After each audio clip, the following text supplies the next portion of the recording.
Good morning friends. अपन ने last class में ट्रांजिएंट या lighting phenomena of the transient का पढ़ा था। लॉन्ग ट्रांसमिशन लाइन में ये देखा था कि जो लाइटिंग होता है, लाइटिंग हो जाती है, बिजली गिरती है तो उसके कारण कैसे हाई वोल्टेज आ जाता है या कैसे हाई करंट आ जाती है ना। अब अपन ट्रेवलिंग वेव्स के बारे में देखते हैं। ट्रेवलिंग वेव्स जो आपके ट्रांसमिशन लाइन में स्विचिंग सर्ज के दौरान आती है, या फिर आप क्या समझ सकते हो कि जब कोई लाइटिंग फिनोमिना होता है, जब कोई लाइटिंग फिनोमिना ट्रांसमिशन लाइन के टावर पे होता है तो उसके कारण जो करंट और वोल्टेज जो इंक्रीजेज हो जाता है, तो क्या आपके वोल्टेज वेवफॉर्म होती है, क्या आपकी करंट वेवफॉर्म होती है, वो अपन ट्रेवलिंग, उन्हीं को अपन ट्रेवलिंग वेव्स बोलते हैं ना। तो ट्रेवलिंग वेव, तो सबसे पहले अपन लॉन्ग ट्रांसमिशन लाइन्स की बात कर रहे हैं। लॉन्ग ट्रांसमिशन लाइन्स में आपने बताया, आपने पढ़ा होगा कि लॉन्ग ट्रांसमिशन लाइन्स का जो भी अपन स्टडी करते हैं तो उसको आपको वेव, उसमें एनर्जी जो होती है वो वेव्स में ट्रेवल्स करती है ना। चलो इसमें थोड़ा सा एक दो लाइन लिख लेते हैं। Long transmission lines are always design as lossless lines, है ना। इन लॉन्ग ट्रांसमिशन लाइन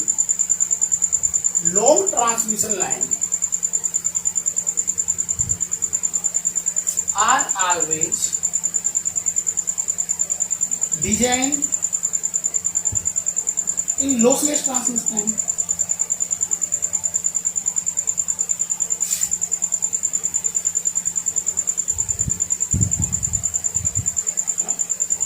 अपन कंसीडर किया कि ये लॉसलेस ट्रांसमिशन लाइन है, मतलब अपन ने रेजिस्टेंस और कंडक्टेंस ट्रांसमिशन लाइन का जीरो कंसीडर कर लिया है ना। कि यहाँ पे आपके पास ना तो कोई रेजिस्टेंस नहीं है, आपके पास कोई इंडक्टेंस नहीं, आपके पास कोई conductance. Thereby travelling waves are more probable, thereby travelling wave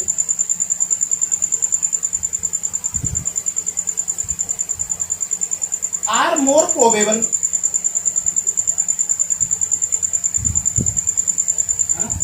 in the transmission line. In these lines,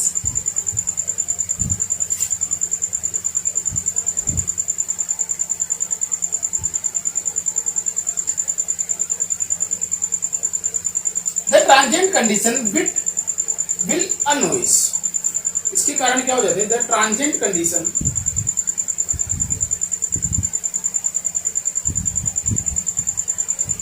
will let noise, उसके कारण क्या हो जाती है? आपके पास नॉइज आ जाती है। अब ट्रांजिएंट कंडीशंस क्यों होते हैं? अब आपके पास ट्रांजिएंट कंडीशंस क्यों? क्योंकि आपने लॉसलेस ट्रांसमिशन लाइंस कंसीडर की है। लॉसलेस ट्रांसमिशन लाइंस का मतलब है आपने केवल उसमें इंडक्टर और केवल कैपेसिटर कंसीडर किए।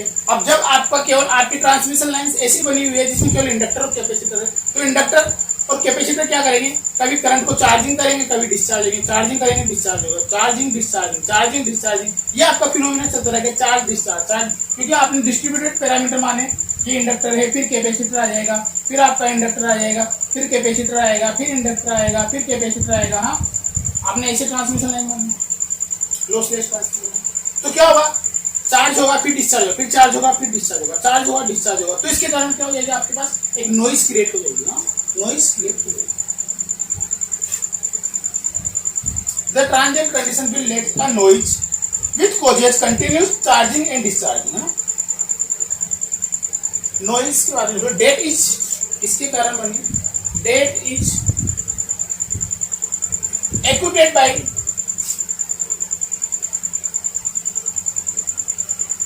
Inductance and capacitance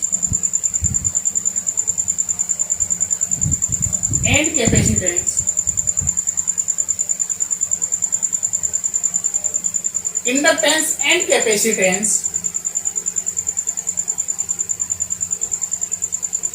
of the line.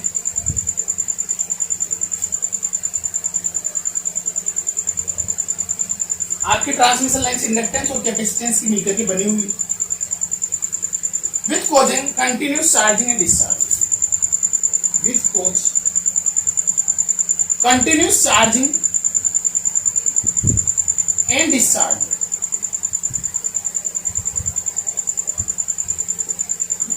क्योंकि आपने लॉसलेस ट्रांसमिशन लाइन कंसीडर कर ली तो उसमें केवल इंडक्टेंस है, कैपेसिटेंस है।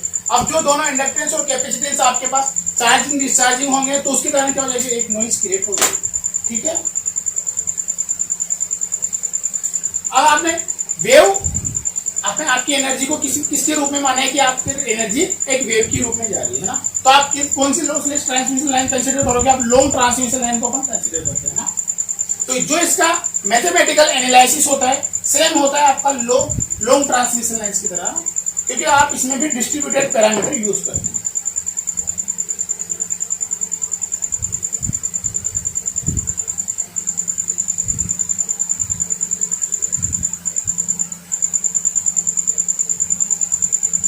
The analysis is carried under analysis is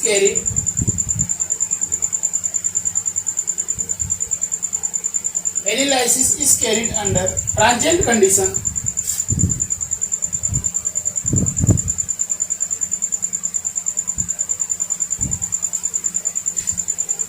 the voltage and current can be considered as voltage and current can be considered as a function of time, a function of time along with distance. Distance के साथ साथ आपने इसका function किसकी माना? Time का function है। जो आपके करंट और वोल्टेज है टाइम के साथ साथ और डिस्टेंस के साथ साथ क्या होना चाहिए है ना। अपन ने लॉन्ग ट्रांसमिशन लाइन कंसीडर कर लेते हैं विद डिस्टेंस होगा ना, with distance, time with distance.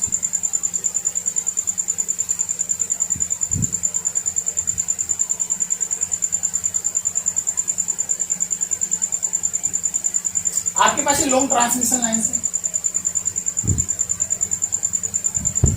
यहाँ का voltage sending end voltage, sending end current, receiving end voltage and receiving end current.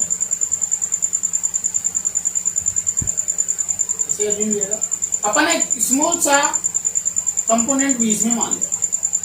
अगर यहाँ पे आपके पास इससे पहले ये आपका dx है, इसका रेजिस्टेंस आपका z है, एडमिटेंस आपका y, लॉसलेस ले रहे हो तो z की वैल्यू l के बराबर हो जाएगी, ओमेगा l के, और y की वैल्यू ओमेगा c के बराबर हो जाएगी। हाँ, यहाँ पे अगर आपका वोल्टेज v है तो यहाँ पे आपका v माइनस डेल v हो जाएगी। हाँ, यहाँ पे वोल्टेज ड्रॉप डेल v ले लिया और करंट ड्रॉप आपका i डेल i ले लिया। अगर यहाँ पे करंट आपकी i है तो यहाँ पे हो जाएगा आपके पास i minus del i। Same जैसे अपन ने लॉन्ग ट्रांसमिशन लाइन में किया था, v वोल्टेज किसका फंक्शन है? टाइम का और डिस्टेंस का। ऐसे ऐसे करंट भी किसका फंक्शन है? टाइम का और डिस्टेंस एक टाइम की फंक्शन है। हाँ, ये डेल एक्स है, इसको एक्स डिस्टेंस ले लो, यहाँ से उधर से भी ले लो, कहीं से भी ले लो जिसे आप इच्छा हो। तो डेल भी क्या हो जाएगा आपके पास? dv by dx into del x।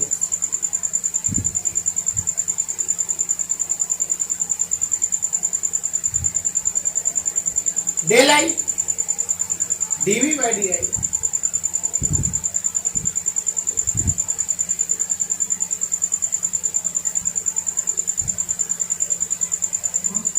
Del भी क्या हो जाएगा आपके पास? I current into z, current into impedance. अगर इम्पीडेंस भी आप ओमेगा एल ले लो, या चलो इसको अपन अलग अलग लिख लेते हैं, इसको मैं फिर बाद में लिखना पड़ेगा, इसको मैं फिर बाद में लिखना है ना। जेड क्या होता है? R plus j omega. Z ये तो होता है ना आर प्लस जे ओमेगा, तो मैं इसको ले लेता हूँ आई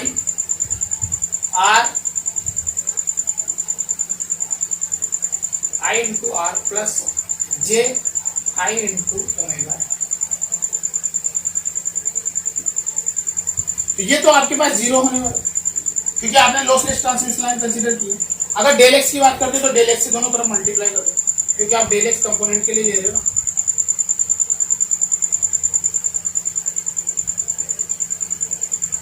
वैसे वैसे डेल आई क्या हो जाएगा आपके पास?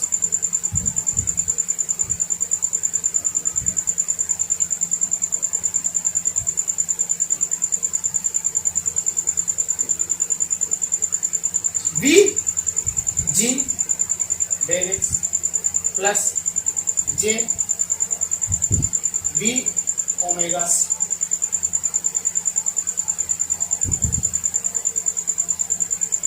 Into del X, del X से मल्टीप्लाई करना पड़ेगा क्योंकि अपन डेल एक्स लाइन के लिए तो कंसिडर कर रहे हैं, है ना। चलो, फॉर लॉसलेस ट्रांसमिशन लाइन,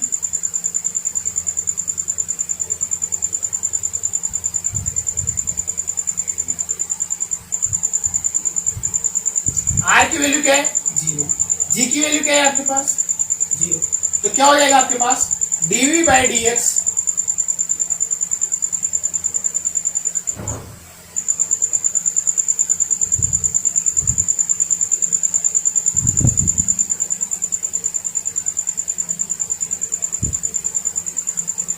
या फिर किसी इंडक्टर के अक्रॉस अपन वोल्टेज ऐसे लिख सकते हैं ना, इसको ऐसे मत लिखो, L into D I by D T, और इसको लिखो आप C into D D by D, क्योंकि इंडक्टर के अक्रॉस वोल्टेज क्या होता है D I by D T, और कैपेसिटर के across D by D T, तो D V X by D T क्या हो जाएगा आपके पास, ये वाला 0 और ये वाला बचेगा L D I by D T. Similarly D I by D T, D I by D x क्या हो जाएगा आपके पास, ये वाला 0 और सी डी, दोनों इक्वेशंस अपने को समझ में आना चाहिए।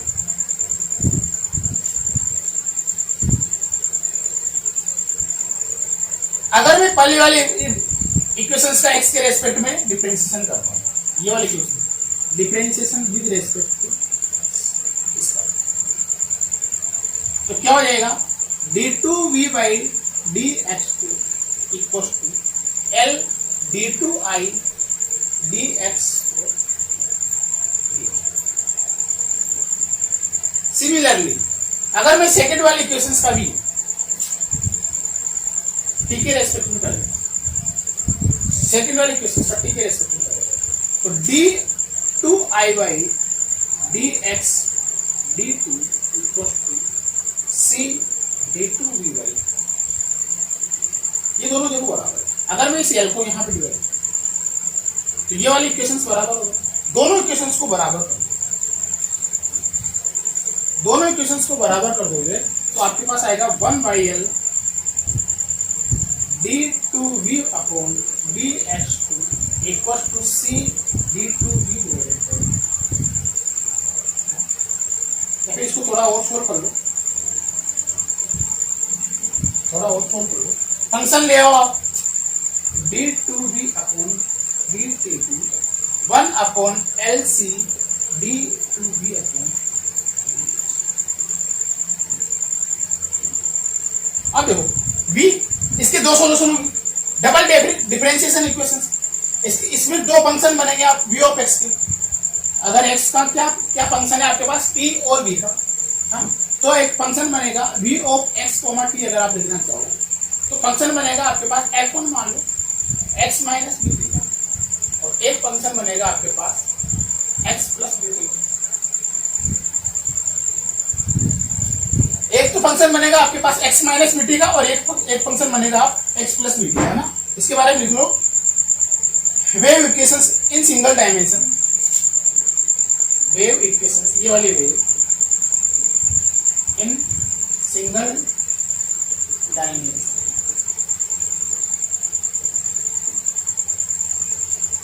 This form is a second order differential equation.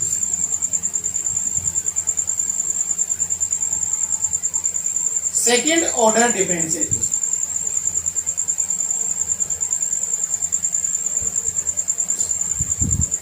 आपकी सेकेंड ऑर्डर डिफरेंशियल इक्वेशन, तो इसका सॉल्यूशन ये होगा आपके पास, दो वेरिएबल आएंगे आपके पास, एक तो आएगा x of t comma t, एक आएगा b x प्लस t और b x प्लस dt और x plus x minus dt, दोनों फंक्शन है ना।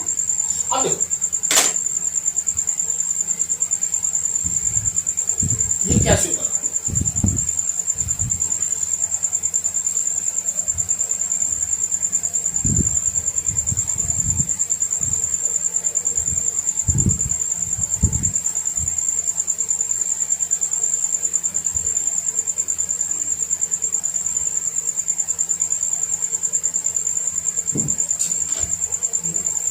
ये वाले कंपोनेंट, ये वाला कंपोनेंट देखो, ये वाला कंपोनेंट क्या, minus we T, minus we T है ना। तो ये तो इसको ये समझ सकते हैं कि ये तो वापिस आ रहा है, ये रिफ्लेक्टेड है और ये इंसिडेंट और ये रिफ्लेक्टेड है, ये टोटल आपका रिजल्ट है।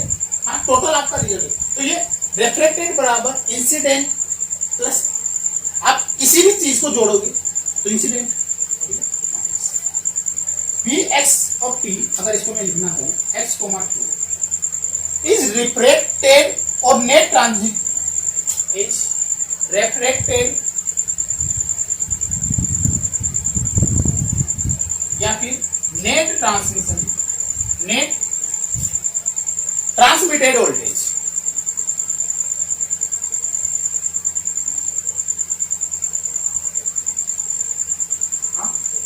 F1 x minus we T, इसके बारे में बात करें। इंसिडेंट, इंसिडेंट वोल्टेज और F2 x plus we T, reflected voltage.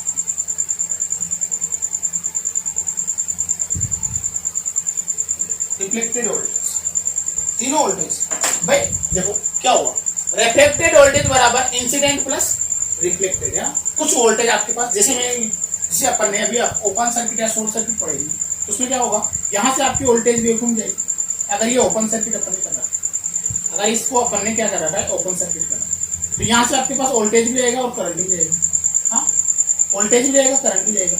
अब इस टर्मिनल की आगे यहाँ पे आप करंट जीरो होने वाली, हाँ करंट यहाँ पे जीरो होने वाली, लेकिन यहाँ से करंट की वेवफॉर्म भी चलेगी, वोल्टेज की वेवफॉर्म भी चलेगी। तो ये करंट की वेवफॉर्म क्या होगी आपके पास, वापस आ जाएगी, रिफ्लेक्ट होगी, और ये वोल्टेज यहाँ पे आ जाएगी। तो यहाँ पे जो वोल्टेज मिलेगा, यहाँ पे जो वोल्टेज या यहाँ पे जो करंट मिलेगी वो क्या मिलेगी, एक तो आपके पास इंसिडेंट, ये इंसिडेंट जो आ रही प्लस इंसिडेंट जो आ रही plus reflected, incident plus reflected, यहाँ का जो रिफ्लेक्टेड वोल्टेज मिलेगा, जो आपको टर्मिनल वोल्टेज है, टर्मिनल वोल्टेज है, टर्मिनल जिस पॉइंट पे आपको वोल्टेज या करंट निकालनी, वो क्या मिलेगा, एक तो इंसिडेंट ये जो आपकी वेवफॉर्म आ रही है, प्लस यहाँ पे कितना रिफ्लेक्शन आ रहा है, यहाँ से कितनी वापस चली गई, यहाँ से कितना वोल्टेज है, कितनी करंट आपके वापस। अगर आप शॉर्ट सर्किट की बात करें, अगर मेरे पास शॉर्ट सर्किट है तो करंट तो यहाँ पे चल जाती है, करंट तो आपकी जीरो नहीं होती, लेकिन आपका इस जगह पे जीरो क्या हो जाता है, वोल्टेज। तो वोल्टेज की वेवफॉर्म क्या चल जाती है वापस,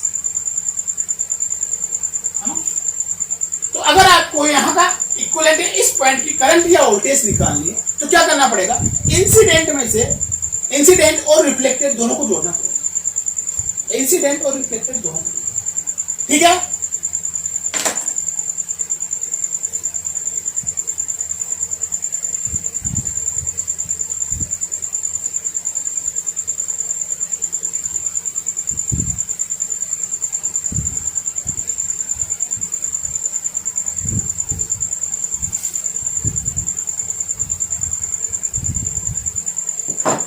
From these solutions, it can be assigned that net transmitted voltage is summation of the incident plus reflection. लिख लो इस पॉइंट को भी। From this solution,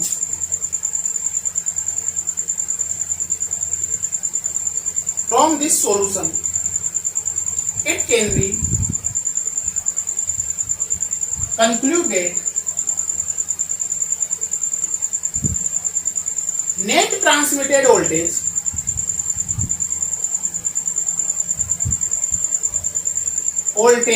या current is equal to summation of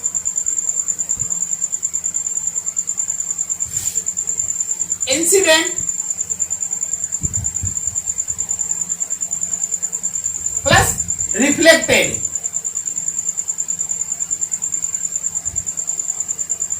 और इस नेट ट्रांसमिटेड वोल्टेज को आप क्या बोल सकते हैं, रिफ्लेक्टेड।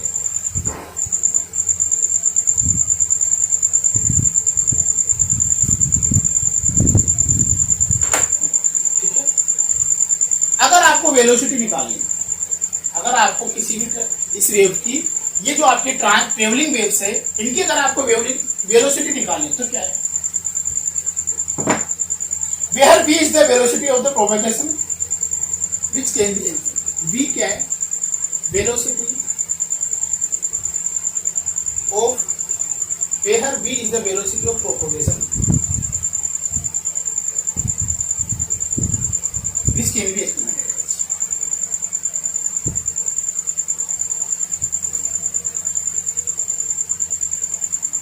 यहाँ पे अपन ने लिखा था ना x माइनस बी टी और x plus B T, v क्या है आपके पास, velocity of the propagation. v को कैसे कंसीडर करते हो, v equals to 1 by root L L inverse. Transmission line के लिए मैंने इंडक्टेंस निकाला है था अपने पास 2 इंटू 10 टू स्क्वायर से लिख लो mu upon 2 pi L M D upon R R ले लो। कैपेसिटेंस निकाला था मैंने आपके पास 2 pi epsilon divided by L M D by R. L M D by R से L M D by R लगभग कैंसिल हो जाएगा, 2 पाई से 2 पाई कैंसिल हो जाएगा, तो क्या बचेगा ये केवल अपने पास वेलोसिटी की फॉर्मूला आ जाएगा अपने पास root of mu not into epsilon, और इसकी वैल्यू अगर आप निकालते हो 3 into 10 to the power 8 metre पर second, 3 into 10 to the power 5 kilometre पर सेकेंड। इसकी वैल्यू लगभग लाइट की वेलोसिटी के बराबर आती है, लाइट की वेलोसिटी के बराबर इसकी वैल्यू। अगर मेरे को वेलोसिटी निकालनी है किसी भी वेव की तो मैं 1 बाय रूट एल से, एल की वैल्यू ट्रांसमिशन लाइन के लिए mu upon 2 pi into L N D by R, अपन ने ट्रांसमिशन लाइन का इंडक्टेंस निकाला था तब निकाली थी। कैपेसिटेंस की वैल्यू भी निकाली थी अपन ने 2 pi epsilon not divided by L by R, L N D by are.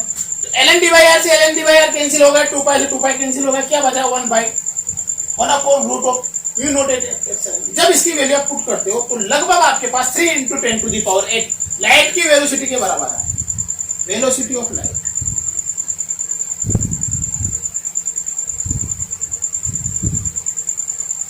Sunlight की वेलोसिटी के बराबर है, ठीक है। अगर मैं अंडरग्राउंड केबल की बात करूं,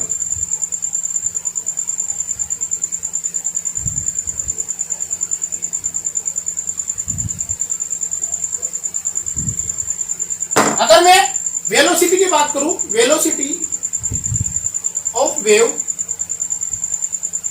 इन अंडरग्राउंड केबल,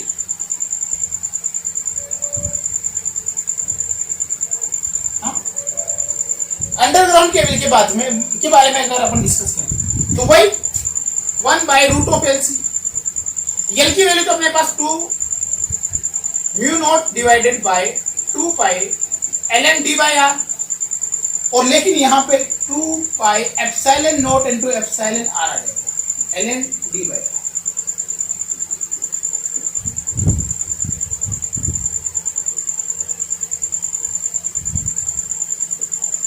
एयर के एप्सिलॉन आर की वैल्यू 1 होती है, इसलिए वहां पे अपने पास एयर में नहीं है, लेकिन यहाँ पे एप्सिलॉन आर किसी भी केबल के लिए होगा, और ये लगभग आपके पास होगी 3 into 10 to the power 8 metre पर सेकेंड, लेकिन 1 बाई रूट ऑफ एप्सिलॉन। तो अपन बोल सकते हैं कि अंडरग्राउंड केबल में 1 by root of epsilon r का फैक्टर एक्स्ट्रा आ जाता है, मतलब अंडरग्राउंड केबल की आपके पास वेलोसिटी थोड़ी कम होती है कंपैरिजन टू और है ट्रांसमिशन, ठीक है। लिख लो इसके बारे में, अंडरग्राउंड केबल के बारे में।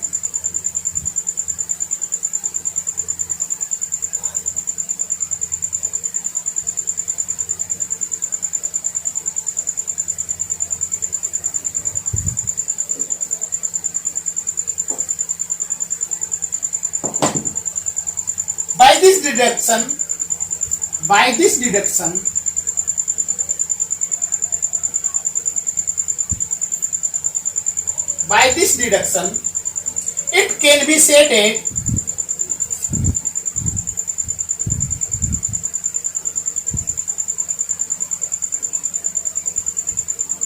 velocity of electromagnetic radiation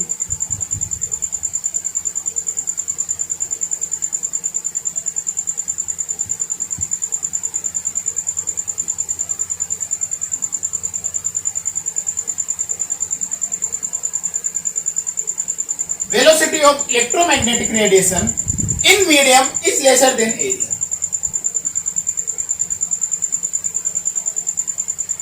Is less than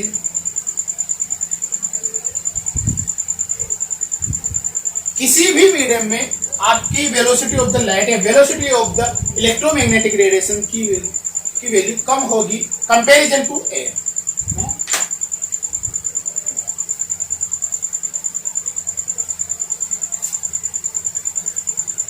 अब जो आपकी ये वैल्यू अपन ने पढ़ा, जो आपकी नेट ट्रांसमिटेड वोल्टेज है, जो आपका नेट ट्रांसमिशन आ रहा है, अपन ने यहां से आपके ट्रांसमिशन लाइन है ना, यहां से अपन ने वोल्टेज की वेव ली या करंट की वेव ली। हाँ, यहां पे आपके पास कोई भी आपका लोड, वो ओपन सर्किट हो रहा है, शॉर्ट सर्किट हो रहा है, कुछ भी हो रहा है। हाँ, लेकिन यहां पे एक वेव वापस आ रही है, या तो वोल्टेज की आ रही है या फिर करंट की आ रही है। एक वेव क्या आ रही वापिस आ रही है, बाई रिफ्लेक्ट हो रही है उस नोड में। करंट की वेव फॉर्म आ रही है या वोल्टेज की वेव फॉर्म आ रही है। हाँ, ये तो अपने पास अनडिजायरेबल केस है। अगर इसको आपको कम करना है, इसको आपको फिनिश करना है, खत्म करना है, तो आपको क्या करना पड़ेगा, इस ट्रांसमिशन लाइन को टर्मिनेट करना पड़ेगा। इसको टर्मिनेट करना पड़ेगा, या तो रेजिस्टेंस लगा दो या इंडक्टेंस लगा दो या कैपेसिटेंस। अपन नेक्स्ट टॉपिक यही पढ़ेंगे, termination of transmission line with resistance एक बार, with inductance and with capacitance, जिसमें आपका सबसे कम रिफ्लेक्शन होगा या रिफ्लेक्शन जिसमें जीरो होगा, जिसमें आपका ये जो रिफ्लेक्टेड वेव्स है इसकी वैल्यू अगर जीरो हो जाएगी, वही वेव अपन कंसीडर करेंगे। तो मैं नेक्स्ट टॉपिक डाल रहा हूं, लाइन टर्मिनेशन। बना रहते हैं diagram, line termination, line termination.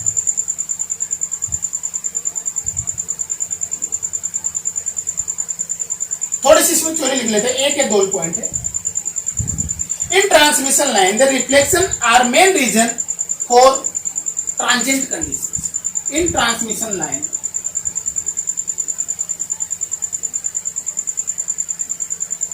Reflection are main reason, reflection are main reason for in transmission lines, reflections are main reason for settling transient condition. Settling of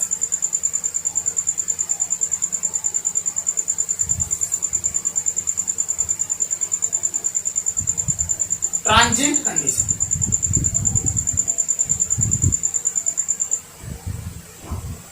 अगर यहाँ पे ये रिफ्लेक्शन ही नहीं होता, अगर ये करंट वेवफॉर्म या वोल्टेज वेवफॉर्म यहाँ पे वापस रिफ्लेक्ट होके नहीं आती, तो यहाँ पे ना तो वोल्टेज इंक्रीज होता ना करंट इंक्रीज होती है, आपकी नॉर्मल कंडीशन चलती है। हाँ, जब अपन स्विचिंग सर्ज पढ़ते थे, जब अपन ने स्विचिंग सर्ज पढ़ा था, तब अपन ने यही देखा था कि ये वाली वेवफॉर्म क्या हो रही है, आपकी रिफ्लेक्टेड हो रही है। अगर करंट की वेवफॉर्म रिफ्लेक्टेड हो रही है तो यहाँ वोल्टेज बढ़ जाता था, अगर वोल्टेज की वेवफॉर्म रिफ्लेक्टेड हो रही है तो यहाँ करंट बढ़ेगा। अगर मान लो ये रिफ्लेक्शन ही नहीं हो रहा, तो आपका ट्रांजिएंट आएगा ही नहीं ना कंडीशन में, आपका ट्रांजिएंट आपके सिस्टम में आएगा ही नहीं। तो इसका मेन रीजन क्या होता है ट्रांजिएंट कंडीशन का, कि आपकी वेवफॉर्म क्या हो रही है, reflected. That is reflection of voltage causes current rise, that is reflection of current, reflection of voltage. अगर आप वोल्टेज रिफ्लेक्शन हो रहा है, वोल्टेज वापिस जा रहा है, reflection of voltage current will rise.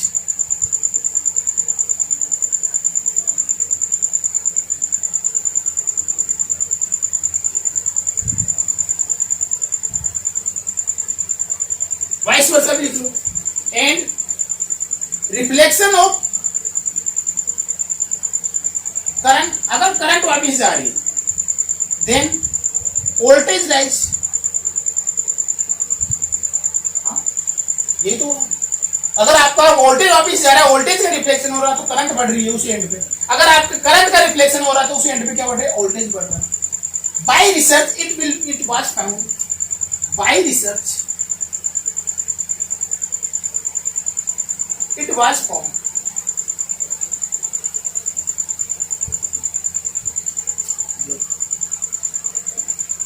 if the transmission line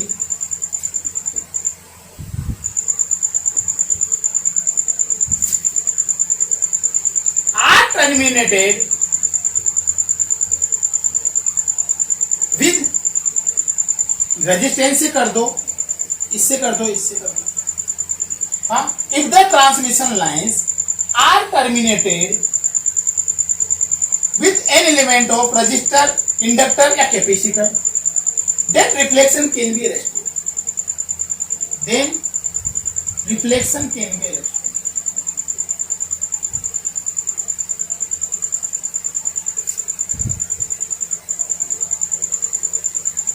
Reflection can be arrested, thereby there is no transient conditions.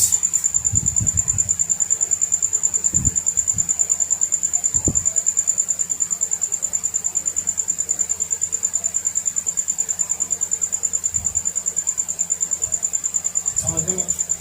तो क्या हो रहा है ट्रांसमिशन लाइन्स में, क्या हो रहा है, जहां से जैसे अभी आपकी वोल्टेज या करंट की वेवफॉर्म होगी, तो या तो वोल्टेज रिफ्लेक्ट हो रहा है या करंट रिफ्लेक्ट हो रही है। अगर वोल्टेज रिफ्लेक्ट हो रहा है तो वहां पे करंट इंक्रीज हो रही है, करंट रिफ्लेक्ट हो रही तो आपके पास वोल्टेज इंक्रीज हो रहा है। तो ये रिफ्लेक्शन के कारण ही आपका क्या आ रहा है, रिफ्लेक्शन के कारण ही मेरे पास क्या आ रहा है, ट्रांजिएंट कंडीशन।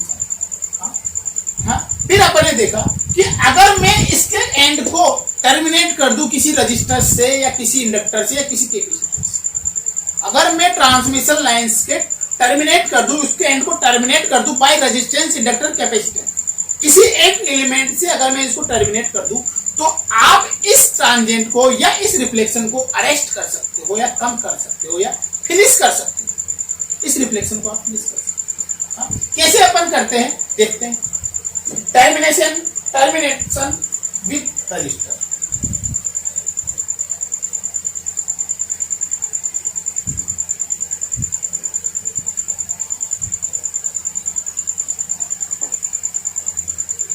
कुछ अजम्पशन मानेंगे, फिर उसके बाद में अपन इसका डेरिवेशन।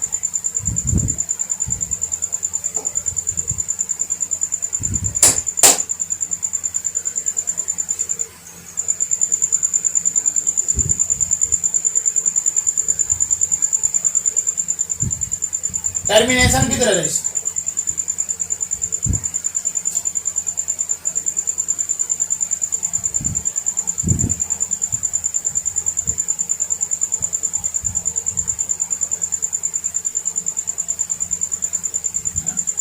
मैं कंसीडर कर रहा हूं एक ट्रांसमिशन लाइन है आपके पास, यह आपकी ट्रांसमिशन लाइन है, इसका मैं सर्ज इंपीडेंस मान रहा हूं ये, है ना। इसका एंड को अपन टर्मिनेट कर रहे हैं बाय, उसकी वैल्यू में ले रहा हूं R। तो यहां पे आपकी इंसिडेंट वेव होगी V, इंसिडेंट करंट वेव होगी I। मैंने मान लिया कि यहाँ पे एक आपके पास V डैश रिफ्लेक्शन वेव है और I डैश क्या है, रिफ्लेक्शन करंट। यहाँ पे आपका V double dash and I double dash. अब या तो इनके बारे में लिख लो आप कि ये इंसिडेंट करंट और वोल्टेज है, ये रिफ्लेक्शन करंट एंड वोल्टेज, और ये रिफ्लेक्टेड करंट एंड वोल्टेज। ठीक है, इतना अपन लिख लो। या तो इनके बारे में पूरी थ्योरी लिख लो आप, है ना। अगर ये डायग्राम से समझने में आ रहा है तो सबसे बड़ी बात, है ना। मैं डायग्राम बना रहा हूं बस बहुत, है ना। ये आपको समझने में आना चाहिए कि कौन सी रिफ्लेक्शन है, ये वाली इंसिडेंट है, ये वाली रिफ्लेक्टेड है और ये रिफ्लेक्टेड है, टोटल ट्रांसमिटेड। तो मैंने बताया कि टोटल ट्रांसमिटेड वोल्टेज बराबर incident voltage plus incident voltage plus reflection voltage. हाँ, सिमिलरली टोटल ट्रांसमिटेड करंट बराबर incident current plus reflection of current. अगर मैं V डबल डैश की बारे में बात करूं तो V डबल डैश क्या होगा, I डबल डैश के बारे में बात करेगा I डबल डैश क्या होगा, V double dash divided by R। हाँ, यहाँ का वोल्टेज अगर आपने V डबल डैश है तो V double dash divided by R, इसमें आपके पास I डैश करंट होगी।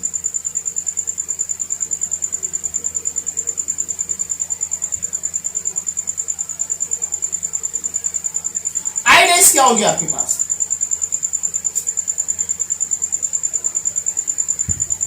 V dash divided bye 3।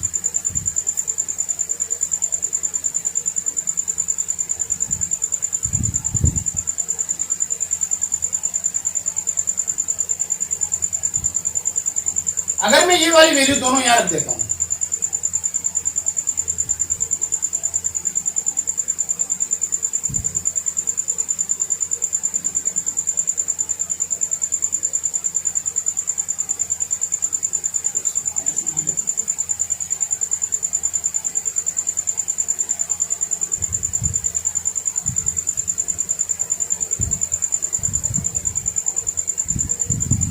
ठीक है। अगर मैं वी डैश की वैल्यू ये रख देता हूं, वी डैश क्या हो जाएगा यहां से आपके पास,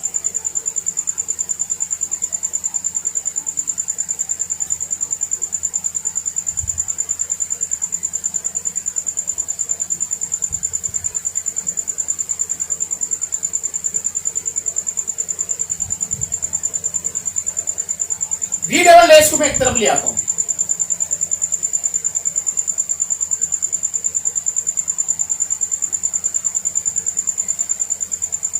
वी एक तरफ हो जाएगा,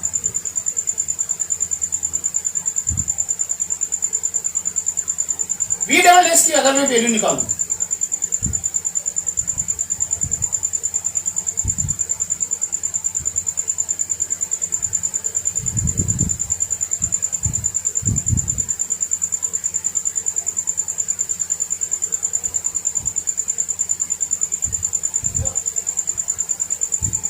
बी डबल डैश की वैल्यू अगर 2r divided by r plus z into B,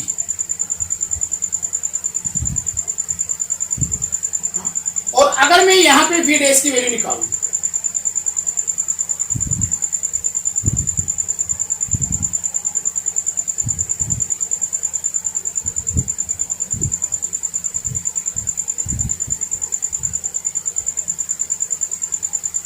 we double dash की वैल्यू मैंने यहां से पुट कर, तो ये आ जाएगा आपके पास r minus z divided by r plus Z.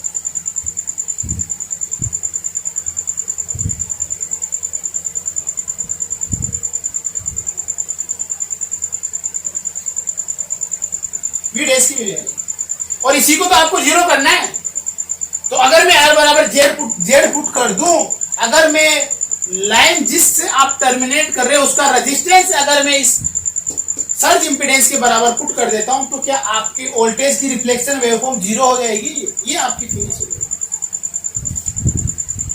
तभी तो अपन बोलते हैं कि सर्ज इंपीडेंस लोडिंग पे आपको मैक्सिमम पावर ट्रांसफर होती है, इसीलिए यहाँ पे आप सर्ज, ये भी इसका एक रीजन है। यहाँ पे कोई रिफ्लेक्शन नहीं होगा वोल्टेज का। करंट के बारे में देख लेते हैं अपन। आई डैश क्या होता है? Minus V dash divided by Z, minus का V dash divided by Z, I dash यही तो होता है। तो आई डैश की वैल्यू भी मैं यहाँ रख देता हूँ, यहाँ पे लिख लेते हैं आई डैश। आई डैश क्या होगा?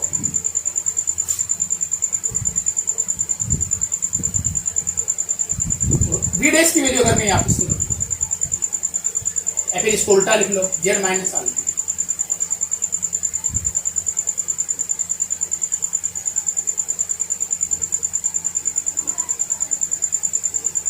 क्या आई डैश की वैल्यू भी जेड बराबर आर रखने पे आपके पास एलिमिनेट हो रही है? हाँ, बोथ इक्वेशन से क्या हो रहा है? दोनों के दोनों इक्वेशन से क्या हो रहा है? आई डैश और वी डैश की दोनों के दोनों इक्वेशन से क्या हो रहा है? हाँ, आई डैश और वी डैश की, मैं आई डैश की इक्वेशन और वी डैश की इक्वेशन देखता हूँ। हाँ, ये वाली तो क्या मैं आर बराबर जेड रख दूं तो ये वाली वैल्यू दोनों की जीरो हो जाएगी?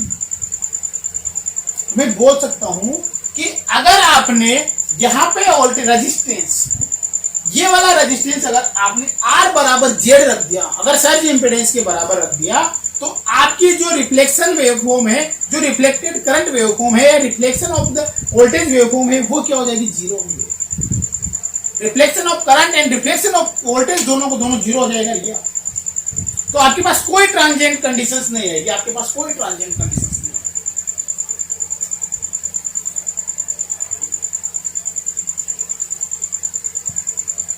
ये इसका कोफिशिएंट हो जाएगा, रिफ्लेक्शन करंट का, रिफ्लेक्शन वोल्टेज का, रिफ्लेक्शन वोल्टेज का। और अगर आप रिफ्लेक्शन आई डबल डैश की वैल्यू भी निकालना चाहो तो वो हो जाएगी आपके पास। मैं डायरेक्ट लिख लेता हूं, आई डबल डैश की वैल्यू आपके पास आ जाएगी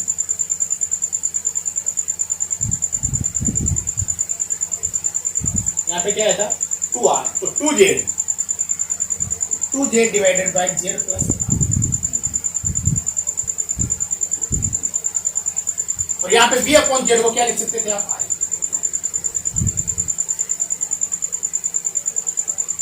लिख देता हूँ,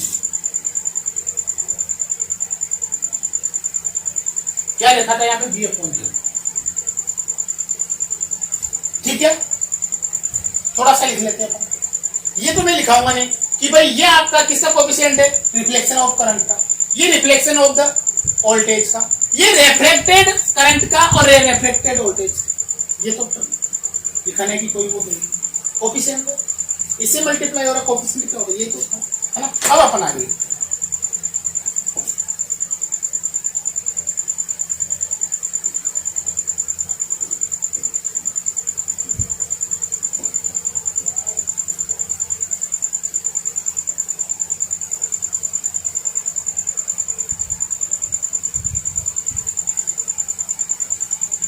थोड़ा जो अपन ने बोला वो लिख लेते हैं कि अगर आप अपनी ट्रांसमिशन लाइंस को R बराबर Z से अगर टर्मिनेट कर देते हो तो क्या हो जाएगा, आपकी इनसे reflection current and reflection voltage 0 हो जाएगा और इसके कारण की आपके पास आइडियल कंडीशंस आ जाएगी। ठीक है, the incident value to be reflected, they are not reflected quantities, it means coefficient of the reflections are equal to 0।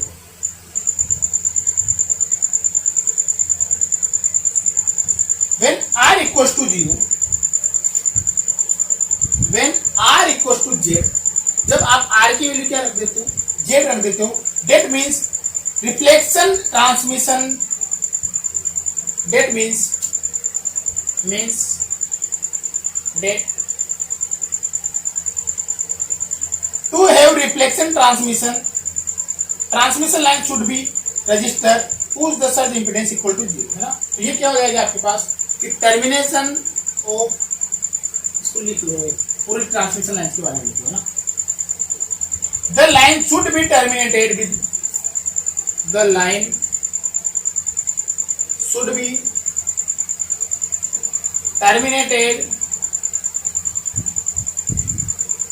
with, line should be terminated with the resistance whose value is, the resistance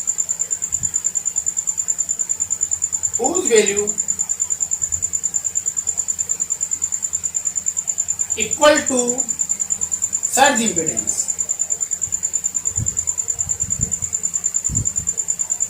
of transmission,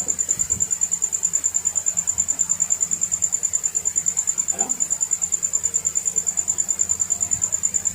For reflection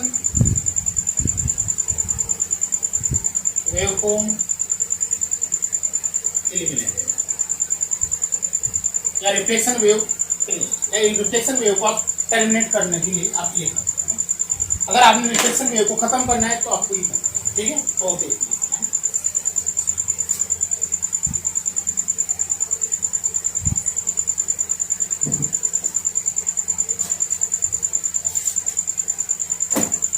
ठीक है। अब termination of inductor and capacitor अपन अगली class में देखते हैं ना। Okay, thank you.